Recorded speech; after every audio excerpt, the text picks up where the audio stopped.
ये फायर वो फायर है जो कभी सीज नहीं हो सकती, जिसको कभी बुझाया नहीं जा सकता। आतंकवाद के खिलाफ ये लड़ाई लगातार जारी रहेगी। ऑपरेशन सिंदूर स्थगित हुआ है, बंद नहीं हुआ है। प्रधानमंत्री नरेंद्र मोदी जब भारत के सामने आए और जब उस एयरबेस गए जहां पर तबाही का दावा पाकिस्तान कर रहा था, तो दुनिया को वो पर्सपेक्टिव मिल गया जिसको आप कह सकते हैं कि नई परिभाषा आतंकवाद के खिलाफ लड़ाई की प्रधानमंत्री नरेंद्र मोदी ने गढ़ दी और यह बता दिया कि हिंदुस्तान के हौसलों के आगे और दम के आगे पाकिस्तान दूर दूर तक नजर नहीं आता। पहले जरा आज की खबर देख लीजिए और उसके बाद मेजर गौरव आर्य से आज चर्चा करेंगे।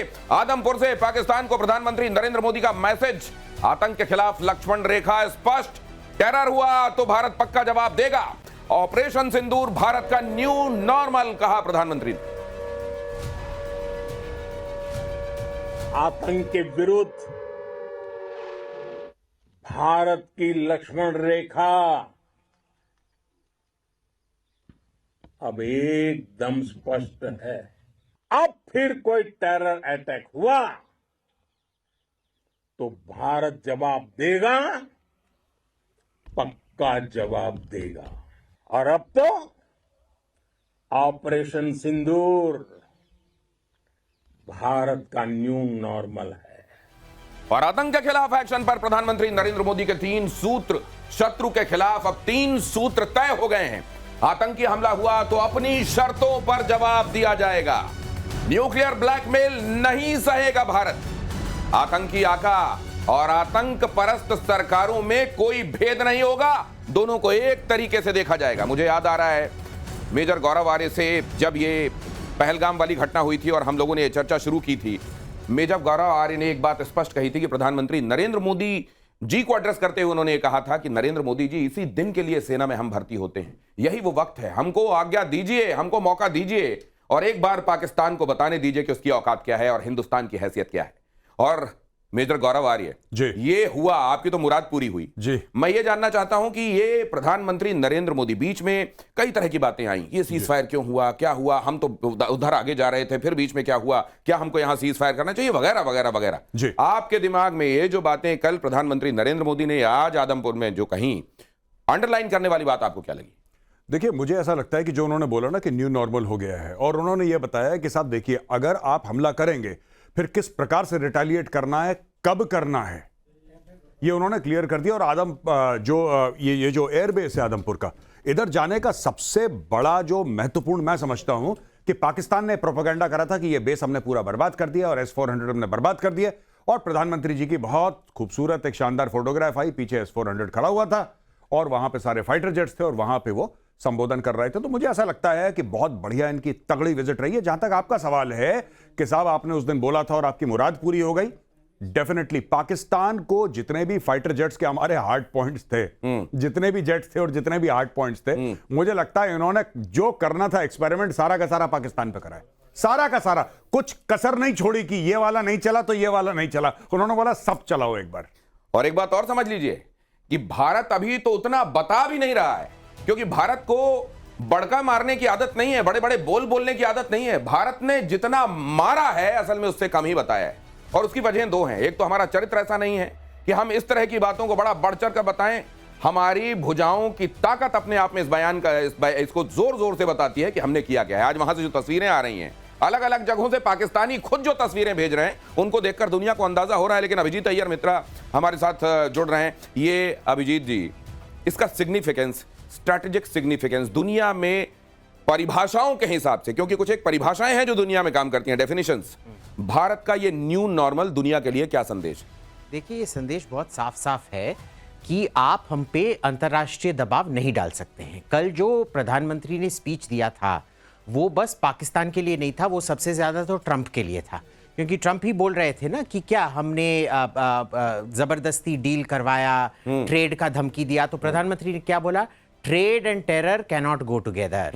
दूसरा उन्होंने क्या बोला कि आप ये न्यूक्लियर ब्लैकमेल अपने ही पॉकेट में रखो, हमारे को कोई दिखाने की जरूरत नहीं है। इस बार ठीक है, तुम्हारे को थोड़ा भीख देने के लिए कर दिया, अगली बार हम कुछ नहीं करने वाले हैं। तो जब साफ साफ पब्लिक में बोल दिया गया है ये सब, आप देख लो अगली बार तो ये धमकी चलने वाली नहीं है। तो ये बहुत एक, और आपने जो बात कही सर, उसी में जोड़ रहा हूं, एक और बात कही गई कि बात होगी। विश्व बिरादरी को यह बता देना चाहता हूं, विश्व बिरादरी के ब्रैकेट में असल में लिखा हुआ था अमेरिका।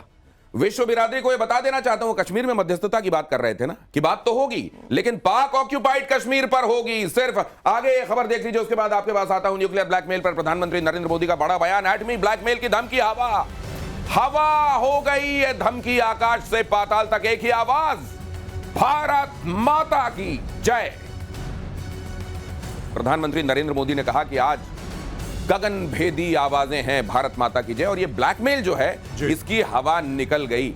ये इसके मायने क्या है? मतलब कोई ऐसा ये जो बार बार कहा जाना, देखिए न्यूक्लियर नहीं है ऐसा नहीं है, उसके पास न्यूक्लियर है, लेकिन ये धमकी तो क्या फिर वो जो डेटरेंट दुनिया करती रही, ये डेटरेंट गया भाड़ में। एक हद के बाद हमारे आत्म स्वाभिमान से बड़ा कुछ नहीं। देखिए दिनेश, मैं आपको बताता हूं कि कई बार ऐसा हुआ कि पाकिस्तान ने हमारे ऊपर हमला करा, चाहे कन्वेंशनल करा चाहे आतंकी करा। कन्वेंशनल जैसे कारगिल हो गया, इन्होंने हाइट्स ऑक्यूपाई करी कारगिल में, और भारत ने फिर भी लाइन ऑफ कंट्रोल पार नहीं की, क्योंकि कहीं ना कहीं दिमाग में यह था कि भाई 1998 में इन्होंने एटमी धमाके करे हैं, it's a de facto nuclear state, हमारे ऊपर हमला कर देंगे, एस्केलेशन ऑफ कॉन्फ्लिक्ट हो जाएगा। यही 26/11 में यही हुआ, और हर समय आज तक यही होता चला आया है कि पाकिस्तान एक न्यूक्लियर अम्ब्रेला या न्यूक्लियर ओवरहैंग के तहत उसकी जो मर्जी हो वो करता है। पीके श्रीवास्तव एयर वाइस मार्शल, उनको इंतजार और आपको करना भी नहीं चाहिए सर। आज जिस तरह एयर बेस में जाकर जय जयकार हुई है, आपसे भी बात होगी, अपनी बात पूरी कीजिए जी। तो वहां पे ये सारी की सारी चीजें पाकिस्तान धमकी देता था दुनिया को, लेकिन अब भारत ने बोल दिया है कि इनकी धमकी खोखली है। अच्छा, न्यूक्लियर वेपन की ताकत क्या है? ये नहीं कि वो चलेगा तो शहर बर्बाद हो जाएगा। बात यह है कि nuclear weapons are supposed to prevent war, they are supposed to prevent कि मतलब वो बेसिकली डेटरेंट होते हैं कि भाई मेरे पास मत आना, मेरे पास न्यूक्लियर है। इंडिया ने बोला, जैसा आपने बताया, बिल्कुल ठीक बताया, कि अपनी जेब में रखो बेटा। क्या आपने बताया? जेब में रखो, अपनी जेब में रखो, तो जेब में रखो, कहानी खत्म। यानी कि प्रधानमंत्री मोदी ये कह रहे हैं कि हमें 2 रुपए का फर्क नहीं पड़ता है कि तुम्हारे पास न्यूक्लियर वेपन्स हैं कि नहीं है। अगर तुमने कुछ करा तो हम फिर जवाब ब्रह्मोस देगा, हम जवाब नहीं देंगे, जवाब ब्रह्मोस देगा। कई बार आप जब 2 रुपए कहते हैं, हाँ, तो मुझको तो लगता है पाकिस्तानियों के हिसाब से आप इतनी बड़ी रकम बोल देते हैं कि वो 2 रुपए के लिए लालच में आ सकते हैं। बहरहाल ये खबर देखिए जरा। प्रधानमंत्री नरेंद्र मोदी जब पहुंचे तो एयरबेस पर रखे थे S-400, वो S-400 जिनको नेस्तो नाबूद करने का दावा पाकिस्तान कर रहा था। आदमपुर एयरबेस पर MiG-21 भी रखा था। देखिए यह खबर। जयकारे लगाकर वायुवीरों ने पीएम का स्वागत किया। एयर वाइस मार्शल पीके श्रीवास्तव हमारे साथ जुड़ गए। सर, ये एयरबेस बहुत चर्चा में था और बड़े दावे उधर से हुए थे। प्रधानमंत्री नरेंद्र मोदी का यहां पहुंचना आप भी देख रहे होंगे, जरा वहां पे बैकग्राउंड में भी क्या क्या दिखाई दे रहा है? बैकग्राउंड में वही दिखाई दे रहा है जिसको उन्होंने कहा था हमने क्षतिग्रस्त कर दिया है, नष्ट कर दिया है। MiG-29 अपग्रेडेड वर्जन वहां खड़ा था, S-400 खड़ा था, और सारे वायु वीरों का आपने देखा जो हर्षोल्लास था, जो जोश था, उसमें किसी के चेहरे पर कोई शिकन थी? अगर आपका एयरफील्ड बर्बाद हो चुका है, उसको डैमेज हो चुका है, हैंगर्स डैमेज हो चुके हैं, तो क्या आपको ऐसा माहौल दिखेगा? तो ये उसका एक आपका टाइटल है शो का, प्रतिशोध। ये उसका प्रतिशोध था कि ये देखो हम वहीं खड़े हैं जहां तुम कह रहे थे बर्बाद किया। अब आता हूं इनकी बातों पर। ये जो बातें करते हैं झूठ का जो वो फैलाया हुआ है, तो जिसे कहते हैं ना कि बड़ा हमारे पास पौवे पौवे नहीं है, हम यहां मार देंगे वहां मार देंगे। कहां मार देंगे आप? जिससे पहले आप मारेंगे हम पहुंच जाएंगे मारने के लिए। आप चिंता नहीं करिए, हमारे पास सटीक निशाना भी है और जहां आप हैं वो पता भी है। बाकी तो सब लोग जानते हैं, और बहुत मीडिया में ये भी चर्चा हो चुकी है और बहुत सारे एनालिस्ट कह चुके हैं कि ये भारत की जीत है और पक्की वाली जीत है। ये पक्की वाली जीत वो भी है जहां आप वो तस्वीरें देख रहे हैं ना, जहां वह पता नहीं चल रहा है कि यहाँ रेडिएशन हुआ है कि नहीं हुआ है, कोई इजिप्ट से विमान आया कि नहीं आया है, यहाँ क्या हो गया है। ये जरा ये जो चल रहा है ना, ये भी ऐसा घाव है ना, जो दिखाते बन रहा है ना, बताते बन रहा है ना, सहलाते बन रहा है। जरा देखिए, जहां पहुंचे प्रधानमंत्री नरेंद्र मोदी, वो आदमपुर एयरबेस बहुत अहम है पाकिस्तान के लिए। काल रहा है ये आदमपुर एयरबेस, 1971 में यहीं से पाकिस्तान को सबक सिखाया गया था। ये आदमपुर एयरबेस, सर आप जरा ये बताइए हमारे लिए कितना महत्व का है ये? आदमपुर एयरबेस की जो लोकेशन है, आपको बता दें, एक बार हमारी भी तैनाती वहां हो चुकी है। हम लोग तैनात थे। ये हमारा बहुत ही सेंट्रली लोकेटेड, बहुत फॉरवर्ड एयरबेस है, जहां से हम कोई भी स्ट्राइक कर सकते हैं, और वह पाकिस्तान की हर वो एयरफील्ड जो मैटर करती है इसकी जद में है। तो इसलिए ये एयरबेस अगर वो नष्ट करने की कोशिश कर रहे हैं और करना चाहते थे, तो मैं उनको दाद देता हूं। कोशिश तो करते, लेकिन क्या कोशिश करते? इनका जो इन्होंने भय का क्या न्यूक्लियर का और मामला सजा रखा था उसको तो क्लियर कर दिया गया और यह बताया गया कि तुम्हारे डर के आगे हमारी जीत है, तुम्हारे डर के आगे हमारी जीत है। और ये आदमपुर वहां के लोगों को बहुत दिनों से आदमी बनाता रहा है, क्योंकि वहां तो बहुत सारे लोग ऐसे हैं जिनको अगर आप ध्यान से ना देखें तो आदमी जैसे दिखाई देते हैं, इसलिए ये आदमी बनाता है ये एयरबेस। जरा देखिए किराना हिल्स में कथित धमाके की ये बड़ी खबर। Major general retired GD Bakshi का बड़ा बयान। सरगोधा में मिसाइल हिट के बाद बड़ा फ्लैश हुआ। जीडी बख्शी कह रहे हैं किराना हिल्स के टनल में 7 न्यूक्लियर वॉरहेड होने की अटकलें। जीडी बख्शी ने यह भी कहा कि अगर यह सच है तो पाकिस्तान के 5-6 न्यूक्लियर वॉरहेड गए।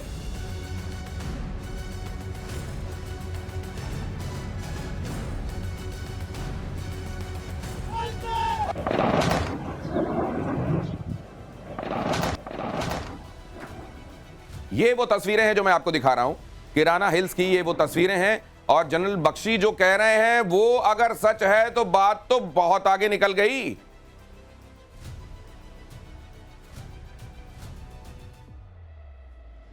इंटरेस्टिंग खबर आई है, पुष्टि नहीं हुई है अभी तक, अटकलें लगाई जा रही हैं कि हमारे जो मिसाइल ने सरगोदा में हिट किया था, इतना बड़ा फ्लैश हुआ था, हम भी सोच रहे थे ये हुआ क्या है। कुछ ऑर्डिनेंस गई है लेकिन इतनी बड़ी जबरदस्त ऑर्डिनेंस लगती है। तो एक अटकल लगाई जा रही है कि उनकी वहां पे टनल थी जहां उन्होंने 7 न्यूक्लियर वॉरहेड स्टोर किए हुए थे। इसका मतलब अगर ये सच है तो इसका मतलब कि पाकिस्तान के जो 7 थे वहां पे उस टनल में, सुन लिया आपने कि वहां जो थे उनका क्या हाल किया। ये तो अभिजीत बहुत मतलब ये तो बड़ा अलार्म। और पाकिस्तान की तरफ से इसमें कुछ ना कहा जाना, चुप रहना, जरा इसके मतलब भी समझाइए। देखिए इसमें क्या है ना, हम दोनों देशों के बीच में एक अग्रीमेंट अभी भी कायम है